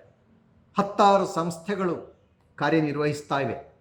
ಸ್ವಾಮಿ ವಿವೇಕಾನಂದರ ಹೆಸರಿನಲ್ಲಿ ಅನೇಕ ವಿದ್ಯಾಸಂಸ್ಥೆಗಳಾಗಿರಲಿ, ಬೇರೆ ಬೇರೆ ಬಗೆಯ ಸಂಗತಿಗಳು, ಕಾರ್ಯಗಳನ್ನೆಲ್ಲ ಮಾಡ್ತಾ ಇದ್ದಾರೆ. ಇದೆಲ್ಲ ಸ್ವಾಮೀಜಿಯವರು ಕೊಟ್ಟ ಕರೆಗೆ ಪ್ರತಿಕ್ರಿಯೆ ಅಂತ ನಾವು ಭಾವಿಸಬೇಕು. ಸ್ವಾಮೀಜಿಯವರು ಬದುಕಿದ್ದು 150 ವರ್ಷಗಳ ಒಂದು ದೀರ್ಘಕಾಲ ಕಳೆದು ಹೋದರೂ ಕೂಡ ಇಂದಿಗೂ ಕೂಡ ಅವರ ವಾಣಿ ಜಗತ್ತಿನಲ್ಲಿ ಎಲ್ಲ ಅತ್ಯದ್ಭುತ ಕಾರ್ಯಗಳನ್ನು ನಿರ್ವಹಿಸ್ತಾ ಇದೆ. ಅಂದರೆ ಅವರು ಮಾನವನ ಅಂತರಂಗದಲ್ಲಿರುವ ಆ ದೈವೀ ಶಕ್ತಿಯನ್ನು ಬಡಿದೆಬ್ಬಿಸಿದ್ದಾರೆ ಅಂತಲೇ ನಾವು ಭಾವಿಸಬೇಕು. ಇದು ನಮ್ಮ ಒಂದು ಸ್ವಾಮಿ ವಿವೇಕಾನಂದರ ಜಯಂತಿಯನ್ನು ಆಚರಿಸುವ ಸಂದರ್ಭದಲ್ಲಿ ನಮ್ಮ ಮನಸ್ಸಿನಲ್ಲಿ ನಾವು ಧರಿಸಿಕೊಳ್ಳಬೇಕಾದಂಥ ಒಂದು ವಿಚಾರ. ವಿವೇಕಾನಂದರು ಏನನ್ನು ಇಚ್ಛೆಪಟ್ಟು ಪ್ರಪಂಚದಾದ್ಯಂತ ಅವರ ದೈವಿ ಸ್ವರೂಪವನ್ನು ಎಚ್ಚರಿಸಬೇಕು ಅಂತ ಬಯಸಿದ್ರೋ ಅದನ್ನು ನಾವು ಕಂಡುಕೊಳ್ಳುವ ಪ್ರಯತ್ನ ಮಾಡಬೇಕು. ಇದೇ ಸ್ವಾಮೀಜಿಯವರ ಕರೆಗೆ ನಾವು ಓಗೊಡುವುದಾಗ್ತದೆ. ಕೇವಲ ಸ್ವಾಮೀಜಿಯವರ ಮಾತುಗಳನ್ನು ಕೇಳಿ ಓದಿ ಅದರಿಂದ ಸ್ಫೂರ್ತಿ ಪಡೆದರೆ ಸಾಧ್ಯವಾಗಲಿಲ್ಲ, ಅಲ್ಲಿಗೆ ಮುಗಿಯಲಿಲ್ಲ. ನಾವು ಈ ಸ್ವಾಮೀಜಿಯವರ ವಾಣಿಯನ್ನು ಆದಷ್ಟು ಜನರಿಗೆ ಹರಡುವ ಕಾರ್ಯದಲ್ಲಿ ತೊಡಗೋಣ. ನಮ್ಮ ಅಂತರಂಗದಲ್ಲಿರುವ ಅದೇ ದೈವಿ ಶಕ್ತಿ ಇತರರಲ್ಲೂ ಇರುವುದನ್ನು ಎಷ್ಟು ಜನರಿಗೆ ಸಾಧ್ಯವೋ ಅಷ್ಟು ಜನರಿಗೆ ಕೂಡ ಮನವರಿಕೆ ಮಾಡೋಣ. ಇದು ಕೇವಲ ನಮ್ಮ ಕಾರ್ಯ ಅಲ್ಲ, ಸ್ವಾಮೀಜಿಯವರ ಕೆಲಸವೂ ಆಗ್ತದೆ. ಎಲ್ಲ ಕಡೆ ಸ್ವಾಮೀಜಿಯವರ ವಿಚಾರಗಳನ್ನು ನಾವು ಹರಡುವುದರಿಂದ ಅಂತಿಮವಾಗಿ ಇದು ಭಗವಂತನ ಕೆಲಸವೇ ಆಗ್ತದೆ. ಸನಾತನ ಧರ್ಮದ ತತ್ವಗಳನ್ನು ನಾವು ಎಲ್ಲೆಡೆ ಹರಡುವಂಥ ಸಂದೇಶವಾಹಕರಾಗ್ತೇವೆ. ಅದಕ್ಕಿಂತ ಹೆಚ್ಚಿನ ಧನ್ಯತೆ ಬೇರೇನೂ ಬೇಕಾಗಿಲ್ಲ. ಅಮೃತದ ಒಂದು ದೊಡ್ಡ ಸಮುದ್ರ ಇದ್ದರೆ ಅಲ್ಲಿ ಹೋಗಿ ನಾವು ಧುಮುಕಿ ಬಿಟ್ಟರೆ ಮುಳುಗಿ ಸತ್ತು ಹೋಗ್ತೀವಿ ಅಂತ ನಾವು ಭಯಪಡಬೇಕಾದ್ದಿಲ್ಲ. ಅಮೃತದ ಮಡುವಲ್ಲಿ ನಾವು ಅಮೃತವೇ ಆಗ್ತೇವೆ. ಅಮೃತ ಅಂದರೆ ಸಾವು ಇಲ್ಲದೇ ಇರುವಂಥದ್ದು. ಆದ ಕಾರಣ ಭಗವಂತನ ದಿವ್ಯತೆಯನ್ನು ನಮ್ಮ ಹೃದಯದಲ್ಲಿ ಕಂಡುಕೊಳ್ಳೋಣ, ಇತರ ಜನರಲ್ಲಿ ನಾವು ಕಂಡುಕೊಳ್ಳೋಣ. ಇತರರನ್ನು ಸೇವೆ ಮಾಡುವ ಮೂಲಕ ನಾವು ಆ ದಿವ್ಯತೆಯನ್ನು ಗುರುತಿಸಿ ಅದಕ್ಕೆ ನಮ್ಮ ಪೂಜೆಯನ್ನು ಸಲ್ಲಿಸೋಣ. ಇತರರಲ್ಲೂ ಇರುವ ಆ ದಿವ್ಯತೆ ಪ್ರಕಾಶಗೊಳ್ಳುವುದಕ್ಕೆ ನಾವು ನಮ್ಮಿಂದಾದಷ್ಟು ಪ್ರಯತ್ನಿಸೋಣ. ಇದು ಸ್ವಾಮಿ ವಿವೇಕಾನಂದರ ಜಯಂತಿಯ ಸಂದರ್ಭದಲ್ಲಿ ನಾವು ಮಾಡಬಹುದಾದ ಅತ್ಯುತ್ತಮವಾದ ಕಾರ್ಯ ಅಂತ ಭಾವಿಸ್ತಾ ಈ ಕೆಲವು ಚಿಂತನೆಗಳ ಮೂಲಕ ಸ್ವಾಮೀಜಿಯವರಿಗೆ ನಮ್ಮ ಈ ಕಿರು ಕಾಣಿಕೆಯನ್ನು ಸಲ್ಲಿಸೋಣ. ಜೈ ಶ್ರೀರಾಮಕೃಷ್ಣ, ಜೈ ಸ್ವಾಮಿ ವಿವೇಕಾನಂದ.